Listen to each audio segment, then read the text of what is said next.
Martin Weber was 54 when loneliness finally caught up with him. A successful logistics consultant in Munich, he'd built an empire over 30 years, but his penthouse in Schwabing felt increasingly empty. 5 years divorced, no children, his evenings consisted of takeout dinners and documentary marathons. One February night in 2023, after his third glass of wine, Martin created a profile on an international dating site. "Why not?" he muttered, uploading professional photos and writing, "German consultant seeking genuine connection. I value honesty and deep conversation." What Martin didn't know was that halfway across the world in Phuket, a 32-year-old woman named Ploy was analyzing his profile with calculated precision. She wasn't looking for love, she was looking for targets. The message arrived 3 days later. "Hi Martin, your profile stood out. You seem like a real man, not like the boys looking for games. I'm Ploy, I work as a physical therapist here in Phuket. I'm also searching for something authentic." Her photos showed a striking woman in medical scrubs, at a Buddhist temple, caring for an elderly grandmother. The authenticity felt palpable. "Beautiful photo with your grandmother," Martin replied. "I admire family values. What's it like being a therapist in Phuket?"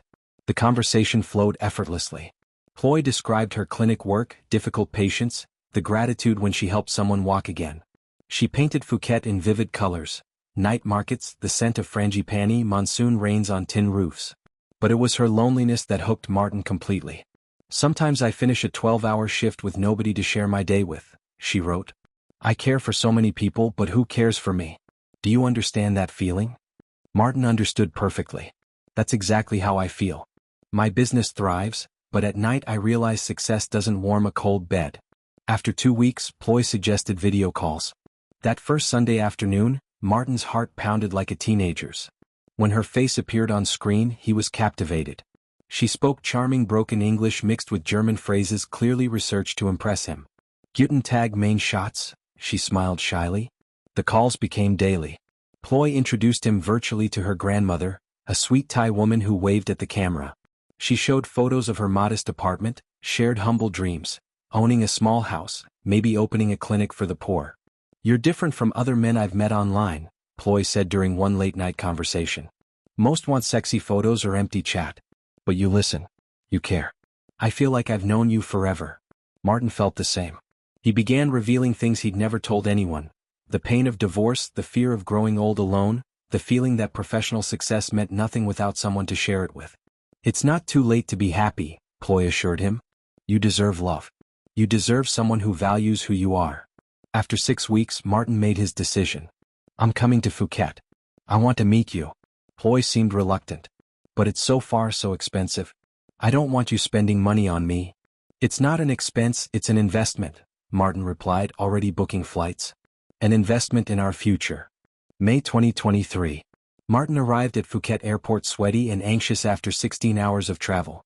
Ploy waited in arrivals, holding a colorful handmade sign with his name. She wore a simple, elegant dress, and her smile was even brighter in person. "Martin."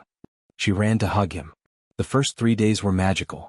Ploy showed him hidden Phuket, local markets where vendors knew her name, temples off the tourist trail, street food that made his taste buds dance. She introduced him to her grandmother, who prepared traditional Thai curry in a modest apartment. At the hotel, Ploy maintained physical distance. "I'm not that kind of woman," she explained. "In my culture, intimacy requires commitment. I hope you understand." Martin not only understood, he admired it. It confirmed everything he believed about her. Ploy was different, special, real. On day 4, something shifted. During breakfast, Ploy seemed distracted, constantly checking her phone, visibly worried. "What's wrong?" Martin asked. She hesitated. "It's my grandmother. She needs medication, but the pharmacy requires payment up front. Nothing serious, but without treatment it could worsen." "How much?" "No, I can't ask you." "Ploy, how much?" 25,000 baht. About 650 euros. "I'll find another way. Maybe a loan." Martin was already reaching for his wallet. "Don't be ridiculous. Let me help. We're together now, right? That's what couples do." Tears filled her eyes. "How can I thank you? You're an angel."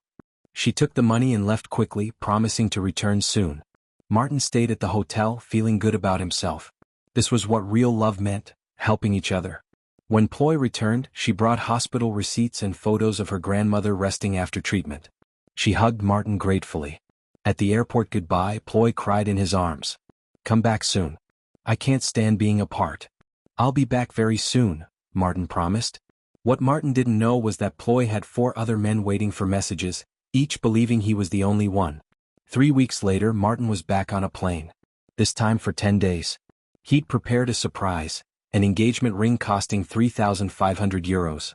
On the second evening at a beachfront restaurant, Martin knelt with the ring. Ploy, I want you in my life forever. Marry me. Tears streamed down her face. Yes. 1,000 times yes. Then her expression darkened. Martin, there's something I must tell you. The house where my grandmother lives, the owner is selling it. She'll be evicted in 3 weeks. How much to buy it? I can't ask. How much? 200,000 baht. Almost €5,500. Martin transferred it the next day. The third trip came in July. Martin began noticing inconsistencies. The grandmother's house he'd helped purchase was never shown. Always excuses, renovations, grandmother visiting relatives, unsafe neighborhood. One night, while Ploy slept, her phone vibrated. Martin saw the message, "When are you coming, my love? I miss you." From a contact named Clinic. Martin's stomach dropped. He picked up the phone with trembling hands. Other messages from the same number. The money arrived. Thank you, baby. Can't wait to hold you. Ploy stirred.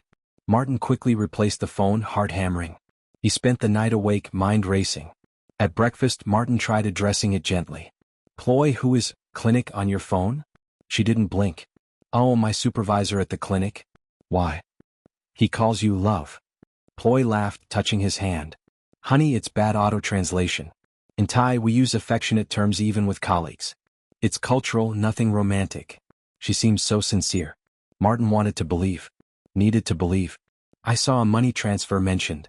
Yes, the clinic delayed my salary. My supervisor advanced it. I've already paid it back. Look. She showed bank statements that looked legitimate. Martin felt foolish for doubting. I'm sorry. You're stressed about the distance. Ploy kissed him softly. It's normal. But soon we'll be together forever in Munich. We just need the visa sorted. August brought the fourth trip, this time for bureaucracy. Martin had hired an immigration attorney to expedite Ploy's fiancée visa. At the German consulate in Bangkok, they presented documentation. Photos together, chat transcripts, declaration of marriage intent. The consular officer, Frau Schneider, a severe middle-aged woman, reviewed everything with critical eyes. Mr. Weber, how long have you known Miss Ploy in person? 5 months of relationship, 4 in-person visits. And have you provided financial support? Martin hesitated. I helped with some family medical expenses. How much approximately? Maybe €12,000 total. Frau Schneider's gaze hardened. Mr. Weber, marriage fraud cases are extremely common. I strongly recommend caution. Ploy, who understood more German than she admitted, looked visibly offended. I love Martin. This isn't about money. The process will take 3 to 6 months, Frau Schneider said coldly. We will review everything thoroughly. Back at the hotel, Ploy was inconsolable. She treated me like a criminal, like I couldn't truly love you. She's just doing her job, Martin tried soothing her. Maybe she's right, Ploy sobbed. Maybe I don't deserve you. I come from a poor family. I don't have fancy education like German women. Stop. You're perfect. Over the following weeks, still in Phuket, the requests multiplied. Grandmother's scooter broken, Euro 1,800. Niece's surgery, Euro 3,000. Apartment renovations to impress visa investigators, Euro 4,500. Martin paid everything even as his business partner Thomas's voice echoed. You're being used. On the last day of that trip, Ploy's phone rang during dinner. She looked at the screen and quickly declined. Nervous.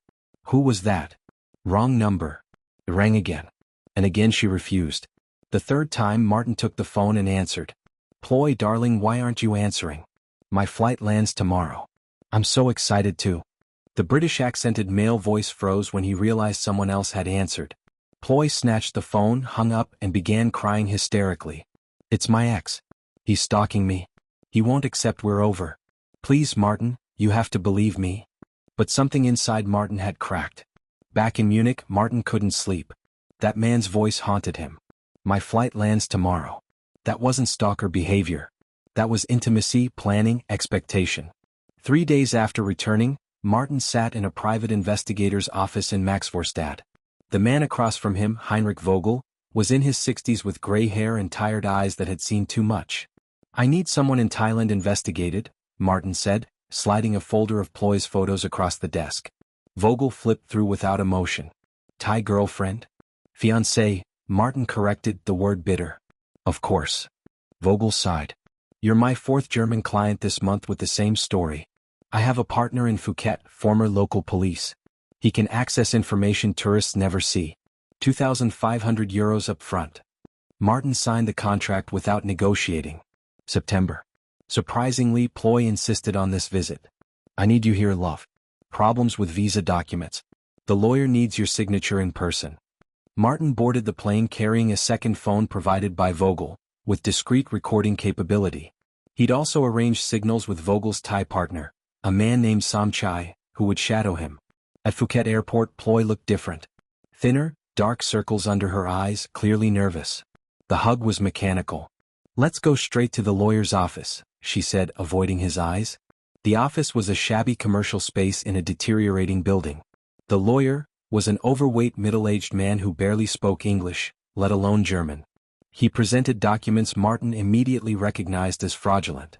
"These documents have no legal validity," Martin said coldly.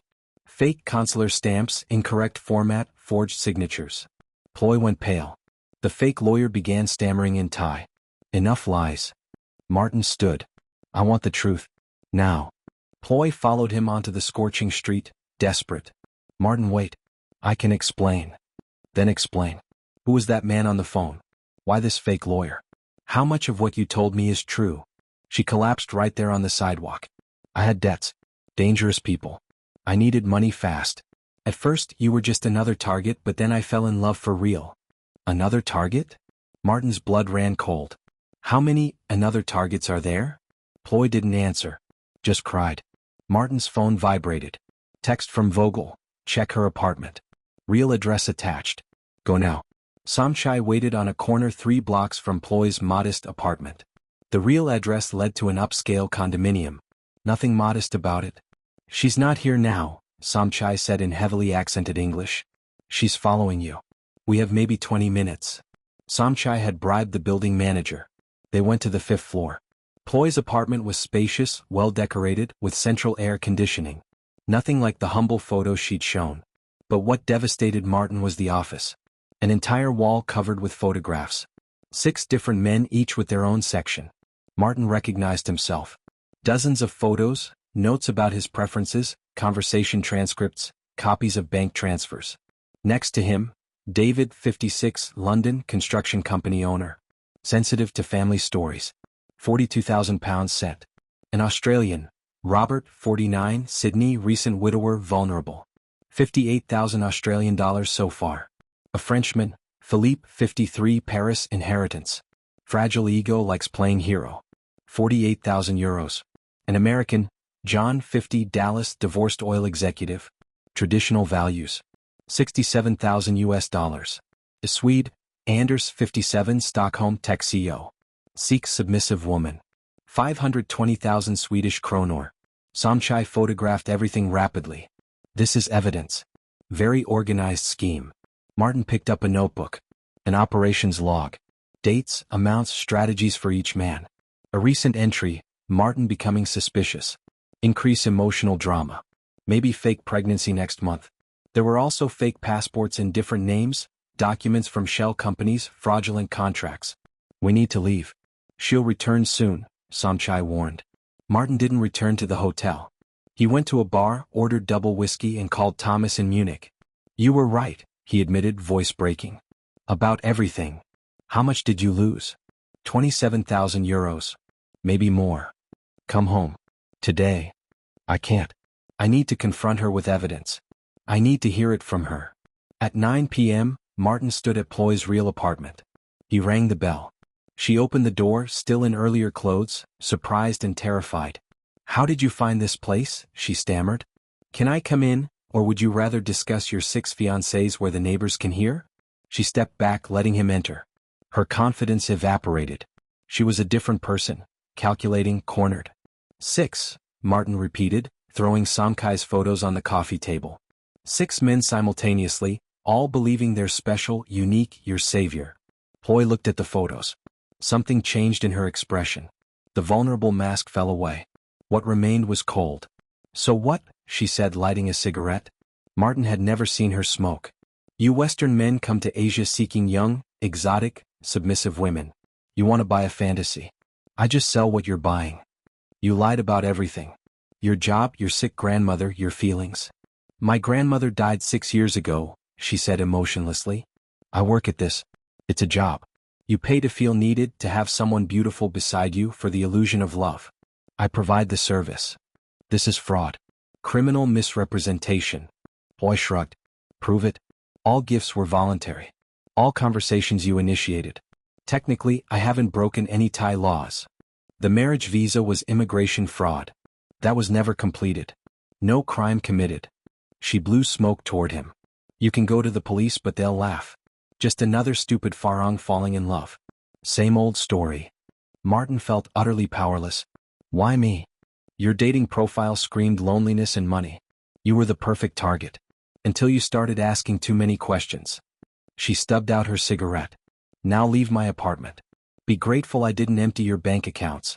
I could have if I wanted. Martin was at the door when he noticed a photo on the bookshelf. Ploy with a muscular Thai man, embracing, genuinely smiling. Who's that? My husband, she said casually. Real marriage. 8 years. This, she gestured at the apartment, is our family business. He manages operations. I do field work. The final revelation hit Martin like a physical blow. This wasn't a desperate woman. This was organized crime with multiple simultaneous victims, a business structure. How many men have gone through this? Ploy smiled cruelly. You were number 38. My husband is approaching number 55. We have annual targets. Martin staggered outside and vomited in the gutter. Samchai appeared from shadows, supporting him. Did you record everything? Martin nodded at his phone. Good. Now we go to tourist police. They take fraud against foreigners seriously. Affects tourism. The other men need to know, Martin added, reality sinking in. David, Robert, Philippe, John, Anders. They all still believe the lie. The tourist crime division operated from a government building near Patong Beach. Inspector Narong, a serious man with thick glasses, listened to the recording 3 times. Mr. Weber, this is bigger than we thought, he said in perfect English. We already have 6 similar complaints on file. Nobody had courage to pursue them. Shame, fear of exposure. Samchai spread the apartment photos across the table. Clear criminal organization. Husband manages, wife executes. She mentioned 55 victims. Martin interjected. We need to warn them. Legally complex. Narong hesitated. They're scattered worldwide, different jurisdictions. Then I'll find them. Martin slammed his hand on the table. I have names, countries. I'll hire investigators in each location. They deserve to know. Over 3 days, Martin transformed his hotel room into command center. Vogel from Munich coordinated international investigators. The first contact was David, the Brit. The call was brutal. I don't know who you are, but Ploy warned me about obsessed ex-boyfriends trying to defame her. She showed me a restraining order against you. David, she has 6 men simultaneously. You transferred £42,000 for a scam. You're insane. Click. Call ended. Robert, the Australian widower, reacted differently. Long silence after Martin explained everything. Then voice breaking, I knew. Deep down I knew. But it was better than loneliness. Philippe the Frenchman went into denial. Impossible. I've known Ploy for 2 years. I'm marrying her next month. Check the photos I'm emailing. Her apartment wall. You're there. We're all there. Minutes later, Philippe called back, sobbing. John the Texan reacted with fury. That witch. I'm going to destroy her. Hire lawyers, bounty hunters. Or we do it together, Martin interrupted. Legally. Together we have a strong case. The Swede was pragmatic. How much did I lose in euros? About 48,000 euros. Tax deductible as fraud. Let's proceed. The unlikely alliance. 10 days later, 4 men sat in a discreet Bangkok restaurant. Martin, Robert, Philippe, and John. Anders participated via video call. David refused, still in denial. Gentlemen, Martin began. Together we lost over 180,000 euros. But this isn't about money. It's about justice. John, burly and mustachioed, slammed his glass down. Hell, justice. I want revenge. Revenge leads to prison, Robert said quietly. My wife died 2 years ago. Ploy filled the void. I hate admitting it, but I need closure. Philippe lit a cigarette with trembling hands. My children can't know. In France, I'll be a national joke. That's why we're doing this discreetly, Martin said. Inspector Narong will build a criminal case. We just need to testify. Anders on the laptop adjusted his glasses. And civil asset recovery? Unlikely, Martin admitted. Money's already laundered. But their arrests will send a message. Thai police set up an operation. Ploy and her husband Critchett would be arrested during a meeting with a new victim, a newly arrived German who was actually an undercover officer. Martin watched from a surveillance van 100 meters away. Hidden cameras transmitted everything. Ploy arrived on time, dressed elegantly, rehearsed smile in place. She greeted the fake tourist with a warm hug. She's good, Robert murmured beside Martin. Just like with me. In the audio, Ploy began her familiar routine. Humble family, sick grandmother, dreams of better life. The undercover cop gave the signal. Doors burst open. 6 agents stormed in. Ploy tried escaping through the balcony but was restrained. She screamed in Thai, then English, I didn't do anything. He gave money willingly. Critchett was arrested simultaneously at the apartment, trying to delete computer files. They recovered an external hard drive with 11 years of records, hundreds of victims, millions in transactions. During interrogation, Critchett negotiated a plea bargain. The operation was even larger. Ploy was one of 13 women working for a syndicate. He provided training, target profiles, personalized emotional scripts. Basic psychology, Critchett said coldly through mirrored glass. Middle-aged Western men, divorced or widowed, successful but lonely. They want to be heroes, saviors. We give them roles to play. Martin felt renewed nausea. They weren't just victims. They were studied, categorized, scientifically exploited. We found connections to networks in the Philippines, Vietnam, Cambodia, Narong said. Interpol's been notified. The story exploded internationally. Romance scam ring defrauds millions splashed across newspapers. Martin woke in Munich to his phone exploding, TV producers, journalists, even Netflix wanting the story rights. Thomas appeared with coffee and newspapers. You're famous? Horribly famous. Martin took the paper. Next to his photo was one of Ploy in handcuffs, still beautiful but with blank, mechanical expression. Caption: Master of Deception faces 14 years in prison. How are you coping? Thomas asked. I don't know, Martin admitted. Part of me feels angry. Another part ashamed for being so naive. Robert suggested weekly video calls between victims. They started with 5, grew to 15 men from different countries, united by the same wound. An Italian named Marco shared, I sent money for her father's surgery. Then discovered her father died in 2017. She used his funeral photo to manipulate me. A Norwegian, Eric, I almost sold my family business for a joint investment with her. My brother literally stopped me at the notary. David, the Brit who'd been in denial, finally appeared on a call. Then aged. I need to forgive myself. That's the hardest part. Martin realized it wasn't just about Ploy. It was about endemic loneliness. Men professionally successful but emotionally starved, vulnerable to any mirage of connection. Thomas convinced Martin to try therapy. The first session, psychologist Dr. Petra Hartmann was direct. You were seeking salvation in someone else. You needed purpose. I had purpose. My company. Professional, yes. Personal, emotional. You outsourced your happiness. Months of therapy revealed patterns. Since his divorce, Martin had avoided real intimacy, preferring controllable fantasy. Ploy offered exactly that, transactional love without real relationship complexity. She didn't just steal money, Dr. Hartmann said. She stole time, trust, dignity. Grief is necessary. Martin cried for the first time in years. 6 months after Bangkok, Martin launched a foundation, Liebesbetrug Bewusstsein Romance Scam Awareness. Educational website, corporate lectures, counseling for victims. At the launch, he spoke to 100 people. I lost 27,000 euros. Others lost more. One man lost his home.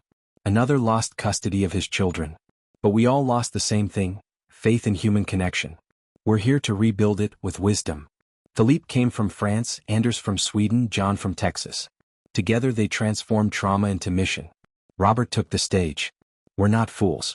We're humans who yearn for love. Scammers exploit the best in us, our ability to trust, care, connect. Let's not let them destroy that. A year later, Martin was in a Munich cafe when a woman approached. German, his age, gentle but cautious smile. Sorry to bother you. I saw your lecture last month. I'm Sabine. I was also a victim. Different scam, same wound. They talked for 3 hours. Coffee became dinner. Dinner became a walk along the Isar River. A real connection built on honest vulnerability. No fantasies. As they parted, Sabine asked, "Can we see each other again?" Slowly, no expectations. Martin smiled, his first genuine smile in months. I'd love to. This time we start with truth. Ploy's final trial ended with a 12-year sentence, Critchett 15 years. Collective restitution recovered perhaps 25% of stolen money. Martin never expected to see Ploy again, but an invitation arrived via her lawyer. A restorative meeting, a Thai prison pilot program for nonviolent crimes. You don't have to go, Thomas advised. You don't owe her anything. But Martin needed to. Not for her. For himself. Inside the prison visiting room, Ploy entered in orange uniform, hair tied back, no makeup. She looked 10 years older, but there was clarity in her eyes he'd never seen before. Thank you for coming, she said in halting German learned in prison. Awkward silence. Finally Martin spoke. Why did you want to see me? The program requires confronting damage I caused. The psychologist said you were different. The first who really investigated, who fought. Others just disappeared, ashamed. It wasn't courage. It was desperation. Ploy nodded slowly. I know now that every man had real-life, family dreams. I didn't see that. Only numbers, targets. I dehumanized you just as Critchett dehumanized me. That doesn't justify it. But it explains it. She looked at her hands. Critchett filed for divorce. 12 years together, all business. Never love. Just criminal partnership. Martin felt something unexpected. Not forgiveness. Understanding. I want to give lectures, Ploy continued. Warn young Thai women about exploitation, trafficking, how scammers recruit. I know from inside. Maybe I can save others from becoming me. My foundation could use testimony from both sides, Martin considered. When you're released, if you've genuinely changed, there's room. Tears ran down her face. First real emotions Martin had witnessed. Why would you help me? I'm not helping you. I'm helping the next potential victims. And breaking the cycle, the wounded wounding others endlessly. Someone has to stop it. 2 years later, Berlin Conference on Digital Fraud. Martin on stage, beside him via video from prison, Ploy. She'll show us how scammers think, recruit, execute, Martin introduced. Not to glorify but to educate. Ploy, now fluent in German, described methodically. Emotional algorithms, vulnerable profiles, psychological triggers. The audience listened, fascinated and horrified. After the lecture, an elderly man approached Martin. I almost fell for a similar scam. Your story saved me. Thank you. Sabine, now Martin's fiancée, watched proudly. That night in their hotel, she asked, Did you forgive her? Martin thought carefully. I didn't forgive what she did. I forgave myself for allowing it. And I recognized her humanity, flawed, broken, but human like all of us. Wise. Not wisdom. Survival. Carrying hatred forever would be a prison Ploy could never give me. I freed myself. 3 years after that first dating app message, Martin was in a completely different place. Not just geographically, emotionally, psychologically, spiritually. He lost 27,000 euros and 8 trips to Thailand. He gained self-awareness, purpose, real love. In his last email to the support group he wrote, We were hunted for our vulnerability. Now we hunt scammers with wisdom. From victims to vigilantes, from broken to healed, not despite the pain, through it. We carry on. Robert replied from Australia, Amen. Philippe from France, Ensemble Nous Sommes Forts. John from Texas, Hell yeah brother. Anders from Sweden, Tillsammans. David finally from the UK, Together. Finally together.